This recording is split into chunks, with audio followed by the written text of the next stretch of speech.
아멘. 여러분, 오늘은 이제 한 해의 마지막에 시작이 되는 12월 1일입니다. 우리가 연초에 참으로 이 마지막을 기억하고 어떤 일들을 계획하고 결단하는 경우들이 있습니다. 그런데 세월이 지나가면서 처음에 가졌던 마음들은 점점 희미해지고 나중에 보면 별로 남겨진 것이 없는 것 같은 그런 마음이 들 때가 참 많이 있죠. 우리 하나님께서 12월을 주신 이유는 이제 지난 1월부터 11월까지 혹이라도 우리가 마음에 결정하고 결단했던 믿음대로 살지 못한 부분이 있다면 남아있는 한 달 동안 새롭게 결단하고 하나님 앞에 멋진 삶을 사셔서 여러분이 2013년도를 보낼 때는 후회함이 없는 그런 멋진 인생들이 되시기를 주님의 이름으로 축복합니다. 우리는 사실 한 해를 결산하면서 12월의 마지막을 생각하지만 그보다 더 중요한 것이 있습니다. 우리 인생은 언젠가 다 죽습니다. 죽고 나면 그것으로 끝나는 게 우리 인생이 아니라고 성경은 말합니다. 히브리서 9장 27절에 선명하게 말하고 있는 주제는 그것입니다. 한 번 죽는 것은 사람에게 정한 것이고 그 이후에는 반드시 하나님의 심판이 있다, 이렇게 말하는데 오늘 읽어드린 이 성경의 주제도 바로 그것입니다. 사도 바울이 고린도 교회에 보낸 편지에서 이렇게 말하는 것입니다. 우리는 육체를 가지고 있지만 우리는 저 영원한 하나님 나라를 바라보는 사람들이다. 우리는 언젠가 하나님 앞에 서서 그 심판대 앞에 선악간에 행한 것을 다 드러내게 하는 날이 올 거다. 나는 근데 예수님 때문에 구원받아서 나는 저 영원한 하나님 나라 들어가며 하나님의 상급을 받을 것이다. 그러므로 나는 내 마음이 담대하다. 너희들도 이 땅의 삶을 살아가면서 예수 믿고 오늘 밤 죽어도 천국에 들어갔을 때 하나님의 심판대 앞에서 부끄러움이 없는 담대한 믿음의 삶을 살아라. 그러면서 권면하는 말씀이 오늘 이 말씀입니다. 사랑하는 성도 여러분, 우리는 오늘 죽을지 내일 죽을지 모르는 사람들입니다. 우리가 이 문을 나서는 순간에 어떻게 될지 아무도 장담할 수 없는 저희들입니다. 그런데 가장 중요한 것 하나 있는데 우리가 이 땅의 생애를 끝나면 누구나 다 하나님의 심판대 앞에 선다라는 것입니다. 여러분은 하나님의 심판대 앞에 설 준비를 다 하셨습니까? 우리는 믿음으로도 준비되어야 합니다. 무슨 말인가 하면 예수님을 믿고 죄사함 받아서 의로운 사람이 되어 하나님 앞에 서셔야 된다는 뜻입니다. 두 번째는 우리의 삶을 통해서 하나님 앞에 서야 된다는 것입니다. 내가 너를 목사로, 너를 장로로, 너를 권사로, 너를 안수집사로, 너를 집사로, 찬양대원으로, 너를 성도로 내가 불렀는데 너는 과연 이 땅에 살아가면서 내가 원하는 삶을 살았냐? 이거를 심판하실 때에 주님, 내가 하나님의 말씀에 순종하며 살았습니다. 그 고백을 할 수 있어야 된다, 그런 뜻입니다. 여러분, 오늘 이 말씀을 꼭 기억하시게 되기를 바랍니다. 하나님의 심판대가 있습니다. 하나님의 의미하신 심판대가 있습니다. 어떤 분은 환상 중에 하나님의 심판대를 본 분이 있다라고 합니다. 그분은 개인적인 자기의 고백이죠. 근데 다리가 사시나무 떨리시 떨리고 다니엘이 성경에 하나님을 보고 난 다음에 죽은 자 같이 된 것처럼 그런 현상이 일어나더라는 것이죠. 그 거룩한 다니엘, 말씀대로 순종하여 살았던 다니엘도 하나님의 심판대 앞에 설 때에 너무나 두렵고 떨려서 다리가 떨리면서 죽은 자 같이 되었다라고 성경이 말하는데, 여러분, 우리는 정말 하나님 앞에 우리의 삶을 돌아봐야 됩니다. 말도 행실도 삶도 정말 하나님이 나를 구원해 주신 그 은혜를 기억하고 날마다 거룩하게 살기를 결정하고 정말 하나님의 자녀답게 매일매일 살아가는가? 내가 정말 오늘 밤 죽으면 하나님의 심판대 앞에 설 거라는 그 확신을 가지고 사는가? 이거를 우리가 점검해야 된다. 세상 사람들도 한 해를 마무리할 때 유종의 미를 거두자 이렇게 말합니다. 하물며 하나님 앞에 살아가는 저와 여러분들은 매일매일 하나님의 심판대 앞에 서서 내 자신이 어떻게 살았는지를 돌아보는 것은 참 지혜로운 사람들입니다. 어떤 분은 자기 전에 30분 동안 하루의 삶을 돌아본대요. 하나님, 오늘 내가 만났던 사람하고 이야기하는 중에 혹 내가 비신앙적인 이야기를 한 것은 없습니까? 혹시 내가 오늘 하루를 살면서 만났던 사람에게 상처 준 것은 없습니까? 혹 하나님, 내가 하나님의 말씀대로 순종하지 못하고 죄의 유혹에 흔들린 것은 없습니까? 이러면서 자기의 삶을 하루 다 돌아보고 하나님께서 깨닫게 하시면 그거 붙들고 회개하고 잠잔다는 거예요. 이런 사람은 정말 하나님 앞에 심판대 앞에 섰을 때에 하나님이 딱 한마디 하실 것 같아요. 착하고 충성된 종아, 네가 작은 일에 충성하였으니 너를 위하여 예비되어 있는 큰 잔치에 들어가자, 이렇게 하신다. 여러분, 오늘 이 말씀을 잘 들으시고 여러분의 생애 가운데 하나님의 심판대 앞에 섰을 때에 우리 모두가 착하고 충성된 종이라는 놀라우신 하나님의 음성을 듣게 되기를 주님의 이름으로 축복합니다. 실감이 안 되는 분들을 위해서 서로 한번 인사하시기 바랍니다. 착하고 충성된 종아, 이렇게 인사 한번 해보십시오. 시작. 기분이 좋으십니까? 이번에는 반대로 한번 해봅시다. 악하고 게으른 종아. 예. 순식간에 막 사그라들죠. 여러분, 정말 이게 나중에 우리가 천국에 가면 일어날 일들 중에 하나라는 거예요. 정말 이 땅에 살면서 예수 믿고 하나님의 말씀대로 순종하여 산 사람들이 하나님께서, 예수님께서 착하고 충성된 종아 이럴 때 막 기분이 너무 좋아지지 않겠어요? 그런데 하나님이 얼굴색이 변하여 악하고 게으른 종아, 내가 너한테 준 게 뭔데? 내가 너에게 준 게 도대체 뭔데? 너 뭐 하다가 왔냐? 이렇게 하시면 얼마나 우리가 두렵겠느냐, 그 말이죠. 그러니까 오늘 이 성경 말씀을 잘 들으시고 주님 앞에 서는 날을 기대하면서 착하고 충성된 종들로 저와 여러분이 인정받기를 주님의 이름으로 다시 한번 축복합니다. 오늘 성경 본문을 이렇게 가르칩니다. 첫 번째, 보는 것이 아닌 믿음으로 행하는 삶을 살아라는 거예요. 보는 게 아닌 믿음으로 살아가는 삶. 여러분, 성경 말씀을 한번 보십시오. 6절과 7절에 그러므로 우리가 항상 담대하여 몸으로 있을 때에는 주와 따로 있는 줄을 아노니 이는 우리가 믿음으로 행하고 보는 것으로 행하지 아니함이로다. 쉽게 설명해 드릴게요. 고개를 들어 날 보십시오. 여러분, 우리는 예수님과 함께 있지 않습니다. 왜냐하면 우리가 이 땅에 몸을 가지고 존재하기 때문에 우리 예수님은 저 영원한 하나님 나라 보좌 우편에 계십니다. 그래서 우리는 지금 예수님과 따로 떨어져 있는 거예요. 그런데 영으로는 함께 계시겠지만 떨어져 있는 거죠. 그런데 믿음이 없는 사람들은 예수님이 안 보이는 거예요. 믿음이 없는 사람은 예수님이 안 보이니까 내 하고 싶은 대로 하고 살아요. 그런데 우리는요, 다릅니다. 우리는 예수님이 보이는 겁니다. 믿음의 눈으로 보이는 겁니다. 그래서 육신의 눈으로 보는 게 아니고 믿음의 눈으로 바라보니까 예수님이 하나님의 영광 보좌 우편에 앉아 계세요. 그래서 우리는 그 예수님을 만나는 날을 소망하며 담대하게 이 땅에서 믿음의 길을 걸어가는 거예요. 믿음은 보이는 것을 쫓아 사는 것을 믿음이라고 말하지 않습니다. 보이지 않는 것을 믿는 것을 믿음이라고 말하는 것입니다.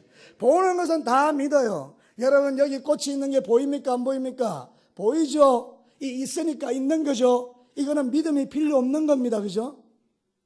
그러나 천국은 보입니까? 안 보입니까? 안 보입니다. 천국은 뭐로 보는 것입니까? 믿음으로 보는 것입니다. 아멘. 그래서 신앙이 뭐냐? 신앙은 육신의 눈을 가지고 세상을 바라보고 판단하는 게 아니고 믿음의 눈을 가지고 판단하고 바라보는 거라, 그 말입니다. 그래서 여러분, 이런 예를 들 수 있어요. 어떤 사람이 불치의 병이 걸렸다라고 가정을 해봐요. 도저히 고칠 수 없는 질병이에요. 그런데 이분은 믿음이 없는 사람이에요. 불신자예요. 그러면 여러분 어떻습니까? 의사의 말을 듣습니다. 당신은 이제 6개월 안에 죽습니다. 의사의 말이 가슴에 팍 박히면서 소망이 끊어져 버렸습니다. 그래서 이 사람은 점점 죽어가는 것입니다. 그런데 믿음의 사람이 있었습니다. 의사가 말합니다. 당신은 6개월밖에 못 삽니다. 그때 우리는 히스기야가 했던 것처럼 몇 벽을 바라보며 살아계신 하나님께 기도하는 것입니다. 하나님, 내가 비록 살면서 범죄하고 잘못 살은 것도 있지만 그래도 하나님의 말씀대로 살려고 애쓰고 몸부림친 거 있잖아요. 하나님, 다시 한 번만 내게 생명을 연장시켜 주셔서 내가 하나님의 하나님 되심을 간증하며 살 수 있도록 내 육체의 질병을 고쳐달라고 하나님께 기도하는 거예요. 그러면 하나님께서 뜻하시면 우리에게 놀라운 역사를 베풀어 주는데, 세상 의사는 죽었다라고 진단했던 그 일이 아무 일이 아닌 것처럼 되는 역사가 일어나는 겁니다. 이게 믿음의 세계라는 것입니다.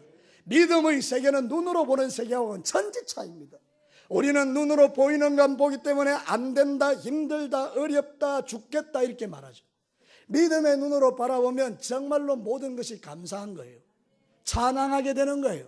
그러면서 하나님께 용기가 생기는 거예요. 오늘 성경 본문에 보니 보이는 육신의 눈이 아니라 보이지 않는 믿음의 눈을 가진 사람은 담대해진다라고 말하는 거예요. 오늘 성경 본문에 두 번이나 강조해 담대하여, 담대하여. 사랑하는 성도 여러분, 담대하시기를 축원합니다. 담대한다는 말의 뜻이 뭔지 아십니까? 파레시아라 그래가지고 이 파레시아라는 말은 뭔가 하면 확신에 차서 선포하다 이런 뜻이에요. 사람들은 말해요, 너는 죽는다. 그런데 우리는 담대하게 말을, 아니다, 하나님이 나를 살리신다. 이런 선포들, 믿음, 이게 정말 우리에게 필요하다 그 말입니다. 사랑하는 성도 여러분, 마지막 시대의 사람들은 눈에 보이지 않는 것을 믿지 않기 때문에 다 지옥 가는 겁니다. 여러분, 천국과 지옥이 안 보인다고 하니까 예수님이 없는 줄 알고 다 죄짓다가 지옥 가는 것입니다. 그러나 믿음의 눈으로 보면 천국도 있고 지옥도 있는 것입니다. 성경이 이렇게 말합니다. 요한복음 3장 36절에 아들을 믿는 자에게는 영생이 있고 아들을 믿는 자에게는 영생이 있고 아들에게 순종하지 아니하는 자는 영생을 보지 못하고 도리어 하나님의 진노가 그 머리 위에 머물러 있더라. 여러분, 보이지 않아서 없는 거예요? 아닙니다. 안 보이는 것도 많습니다. 믿음의 눈으로 바라보면 놀라운 일들을 경험하며 살아가는 것입니다. 여러분, 예수 그리스도를 믿으시기를 바랍니다. 나는 죄인이고 그분이 나의 죄를 위하여 십자가에 피 흘려 죽으셨고 3일 만에 다시 부활하셔서 우리의 구주가 되셨다는 걸 믿게 될 때에 이 믿음은 우리를 영원한 천국으로 인도하게 될 것입니다. 이런 사람들은 불도 두려워하지 않는 것입니다. 여러분, 사드락과 메삭과 아벳느고의 영광스러운 역사를 아시지 않습니까? 다니엘의 세 친구가 바벨론의 포로로 잡혀갔을 때에 거기에 느부갓네살 왕이 자기가 신으로 이렇게 이야기하면서, 여러분, 좌투라 평원에다가 높은 우상을 세워놓고 지금부터 나 외에 다른 신을 섬기는 자는 전부 다 불 속에다 집어던질 거다. 느부갓네살 왕이 선포했습니다. 종을 땡 치면 바벨론에 사는 모든 사람들은 전부 다 바벨론의 느부갓네살을 신으로 모시는 거예요. 예배합니다, 느부갓네살 왕이요. 그런데 다니엘과 세 친구는 그 인간을, 우상을 예배할 수 없습니다. 십계명에 너는 나 외에 다른 신을 섬기지 말라 하나님 말씀하셨고, 너는 우상을 섬기지 말라 하셨고, 너는 하나님의 이름을 망령되게 하지 말라 하셨기 때문에 이들은 못하는 겁니다. 고개를 빳빳이 들고 있으니까 드디어 고발을 당해서 풀무불 속에 집어 던지는데 느부갓네살이 얼마나 화가 났는지 7배나 뜨겁게 만들어라. 그래서 불이 얼마나 뜨거운지 다니엘과 세 친구를 집어 던지는 사람은 죽었는데 그 세 친구가 들어갔는데 불 속에서 죽지 않은 것입니다. 이들이 도대체 무엇을 가졌기 때문에 불도 그들을 해치 못한 것입니까? 보이지 않는 하나님을 믿었기 때문입니다. 육신의 눈으로 보면 펄펄 끓는 불이 보이는데 이들은 보이지 않는 하나님이 보인 거예요. 하나님이 우리를 구하실 줄로 우리는 믿습니다. 그리 아니하신다 할지라도 우리는 죽는 게 두렵지 않습니다. 오늘 밤 죽으면 저 영원한 천국에 들어가기 때문입니다. 이 확신 하나가, 이 담대함 하나가 하나님을 기쁘시게 한 것입니다. 사랑하는 성도 여러분, 우리 시시하게 예수 믿지 맙시다. 서로 한번 뜨겁게 인사합시다. 시시하게 예수 믿지 맙시다. 할렐루야. 시시하게 믿지 맙시다. 담대하십시오. 성경이 뭐라고 말합니까? 여호수아 1장 9절에 내가 내게 명령한 것이 아니냐. 강하고 담대하라. 두려워하지 말라. 놀라지 말라. 네가 어디로 가든지 네 하나님 여호와가 너와 함께 하시느니라. 누가 함께 한다고요? 하나님이. 아멘. 어디에 있든지 간에 하나님이 우리와 함께 하는 거예요. 이게 우리의 믿음이요 담대함이에요. 사랑하는 성도 여러분, 우리가 예수를 믿을 때 그렇게 믿어야 되는 거예요. 제가 이번에 강의를 하나 들었는데 그 김미진 선교사가 했던 그 강의에 보면 그런 내용이 나와요. 이 선교사 부부가 훈련을 받는데 이 김미진 선교사 말고 다른 분이 훈련을 받는데 아이가 어려요. 이제 젖먹이에요. 그 우유를 먹이는데 돈이 워낙 없으니까 선교사님이 그만 우유가 똑 떨어졌네요. 밤에 그럼 아이가 어떻게 됩니까? 배를 쫄쫄 굶어야 되지 않습니까? 그런데 이 김미진이라는 사람이 보니까 우유가 떨어졌는데 이 선교사 두 부부가 나와가지고 그 집에서 우리 예배 드립시다 그러더라고요. 이 사람이 화가 났대요. 아니 애가 우유가 떨어지면 밖에 나가서 돈을 벌어서 아이의 우유를 사와야지 뭐 하나님을 예배한단 말이야. 되게 화가 났대요. 그런데 이분들이 하나님을 찬양하는 것입니다. 하나님, 당신은 우리의 공급자십니다. 당신이 우리에게 모든 필요를 공급하실 줄로 믿습니다. 그러면서 기도하고 찬양하고 기도하고 찬양하고 하는 게 1시간이에요. 그 예배가 얼마나 멋졌겠어요. 그죠? 이 사람 김미진한 사람이 너무 답답해서 밖에 나가가지고 울었대요. 하나님 계십니까 도대체? 하나님이 계시면 이 사람들을 어떻게 이렇게 아이에게 우유도 하나 안 줍니까? 그러면서 울었대요. 근데 그 다음날 새벽에 밖에 나가보니까 우유가 딱 놓여있더라는 거예요.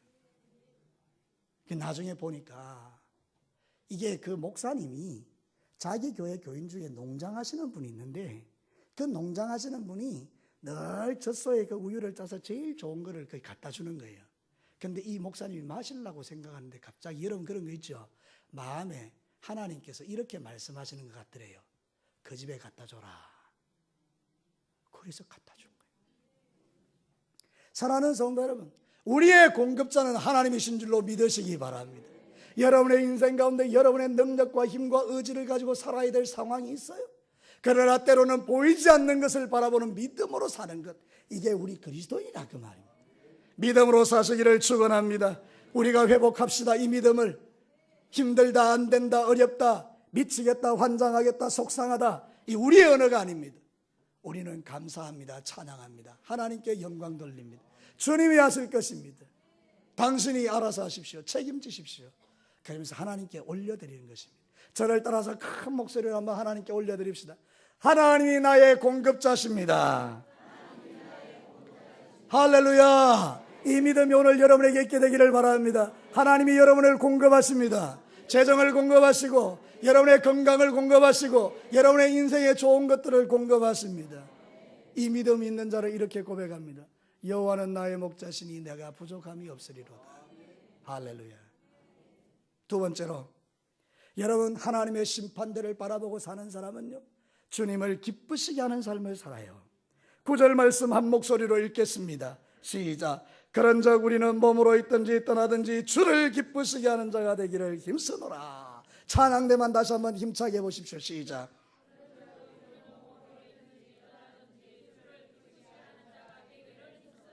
30점. 우리 여기 다 우리 성도들, 찬양대 빼고 우리 성도들만 시작.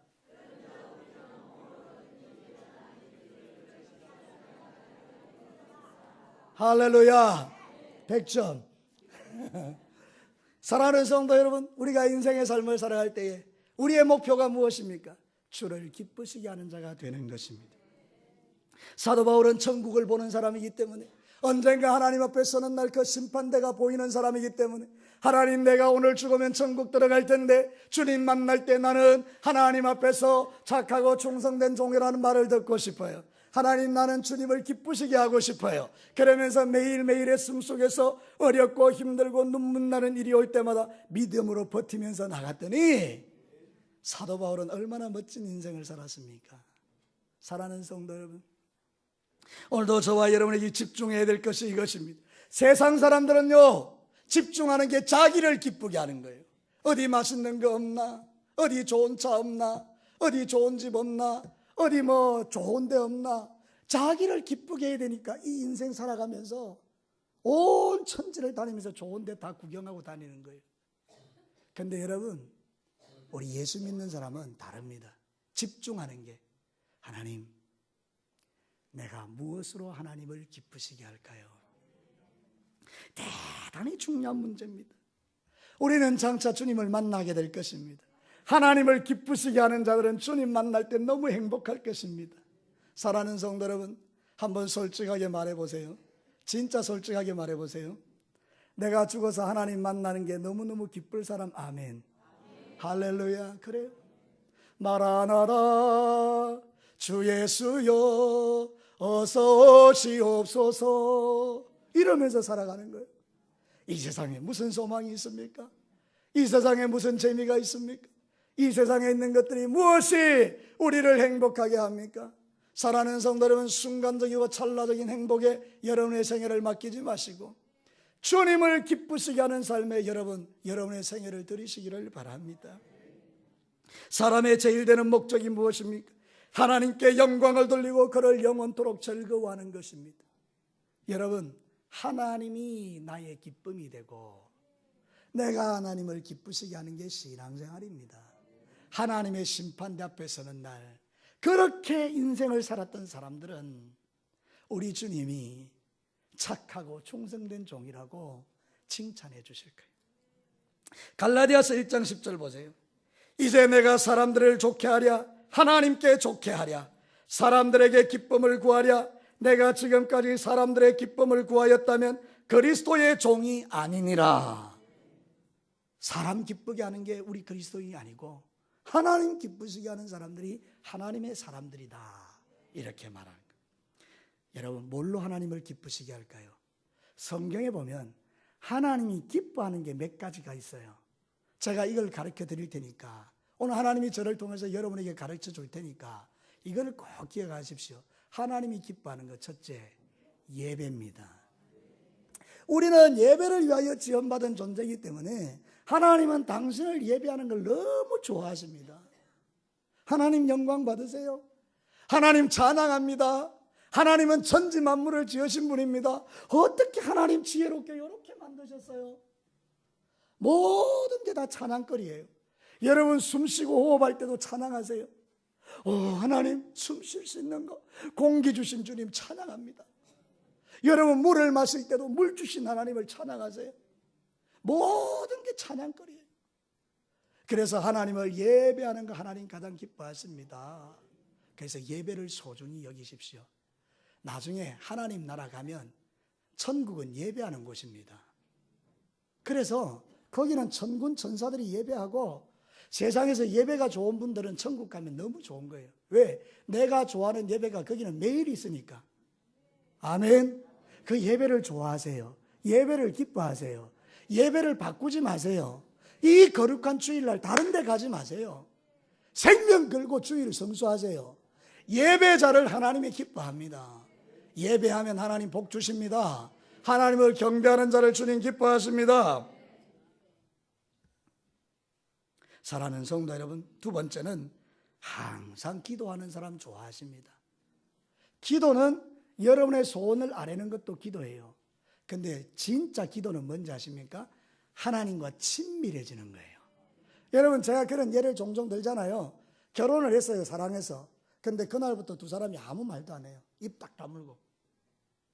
절대로 친밀해질 수 없어요. 나 사랑하는데. 아니요. 둘이 결혼해서 20년, 30년을 사는데 말 한마디 안 해요. 친밀해질 수가 없어요. 근데 여러분 아십니까? 둘이 결혼하고 난 다음에 서로 만나서 이야기하고 대화하고 서로 좋아하고 사랑한다 그러고 그렇게 친밀하게 지내면 그거 행복해지는 거예요. 우리 아내하고 저하고는요, 자기 전에요, 내가 잠들 때까지 이야기합니다. 근데 대부분은요, 제가 일찍 잠듭니다. 우리 아내가 막 이야기할 때 제가 그래 이렇게 합니다. 그런데 여러분, 어쨌든지 친밀하다. 하나님과도 그래야 되는 거예요.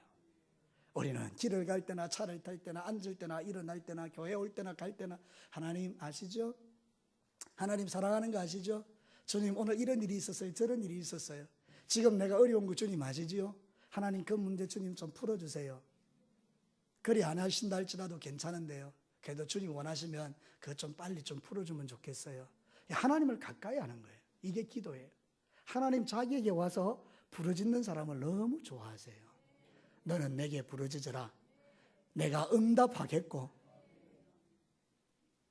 네가 알지 못하는 크고 비밀한 일을 너에게 보여주리라. 부르짖는 자는요, 하나님의 크고 비밀한 일을 볼 수 있습니다. 기도는 너무 놀라운 것입니다. 부탁합니다. 우리 성도님들 제발 기도하십시오. 기도하는 게 너무 좋은 거예요. 절대로 기도가 의무고 힘들고 괴로운 게 아니에요. 정말 좋은 거예요. 하나님은 또 뭘 좋아하십니까?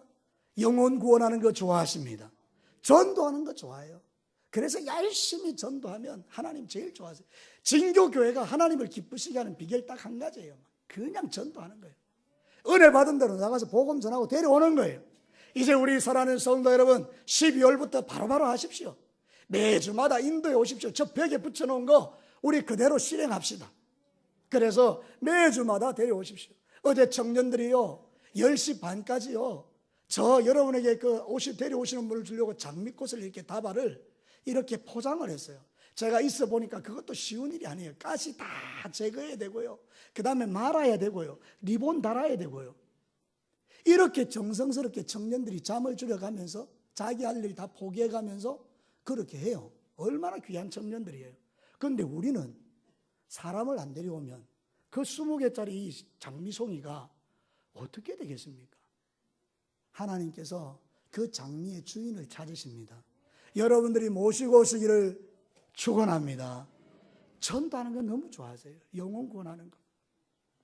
네 번째는요, 말씀에 순종하는 거예요. 하나님이 좋아하는 거 순종이잖아요. 순종. 이것만큼 좋은 게 어디 있어요? 선포되는 말씀 아멘하고 그 다음 순종하는 거예요. 우리는 순종해서 한 걸음도 밖에 못 나가면 하나님을 기쁘시게 못합니다. 그러나 순종을 딱 하기 시작하면 하나님이 영광 받으십니다. 순종은 제사보다 낫다고 했습니다. 예배도 하나님을 기쁘시게 하지만 순종하는 자 더 좋아하시는 거예요. 마지막 5번째는 우리 성도들이 서로 사랑하며 살아가는 것, 그거 좋아하시는 거예요. 우리가 잘하는 거 있죠? 이 시간에 여러분 옆에 계시는 분한테 나는 정말 당신을 사랑합니다. 시작. 사랑하며 사시기를 축원합니다. 사랑하는 거 하나님 너무 좋아하세요. 성도들이 사랑하는 거예요. 여러분도 그렇잖아요. 집에서 자녀들 키우는데 날마다 싸우는 자녀들을 보는 그 부모의 마음은 너무 괴롭잖아요. 차라리 내가 죽었으면 좋겠다 그러는데 자식들이 서로 우애하고 사랑하는 모습을 보면 그렇게 기분 좋을 수 없잖아요. 그죠? 우리 하나님도 우리 세상에 있는 우리 성도들이 서로 사랑하며 살면 그것처럼 좋은 일이 어디 있겠어요? 우리 진교교회 성도 여러분 부탁드립니다. 관계를 깨뜨리는 일에 에너지를 집중하지 마시고 하나님의 사랑이 흘러가는 일에 우리의 마음과 에너지를 집중하셔서 우리 성도들이 서로 사랑하며 사시기를 주의 이름으로 축원합니다. 욥기 36장 5절 7절에 하나님은 능하시나 아무도 멸시하지 아니하시며 그의 지혜가 무궁하사 그의 눈은 의인에게서 떼지 아니하시며 그를 왕들과 함께 왕자에 앉히사 영원토록 존귀하게 하시리라. 의인이 누굽니까? 예수 믿고 구원받은 저와 여러분이 의인입니다. 하나님을 예배로 기쁘시게 하고 하나님을 찬양하고 그리고 하나님 앞에 항상 기도하고 영혼 구원의 열심을 가지고 살고 그리고 우리가 이 땅에 살면서 서로 순종하며 살고 사랑하며 사는 그 사람이 의인입니다. 이런 사람들 하나님의 심판대 앞에 서면 하나도 겁나지 않습니다. 여러분, 이렇게 신앙생활하는 사람은 하나님이 얼마나 좋아하시는데 너무 좋은 일이죠. 여러분의 인생 가운데 이런 하나님의 놀라운 일들이 풀어지기를 주의 이름으로 축원합니다. 하나님은 우리에게 복 주시기를 기뻐하시는 분이에요.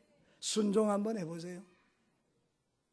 제가 이번에 들었던 강의 중에 그런 이야기도 나와요. 이 선교사님 부부가 다른 분이에요. 아까 말한 그분 말고 다른 선교사님 부부가 훈련을 받다가 가르치는 분이 이렇게 말했대요. 여러분, 부모님을 잘 섬기십시오. 땅에서 장수하고 복된 길입니다. 네 어머니 아버지를 잘 섬기십시오.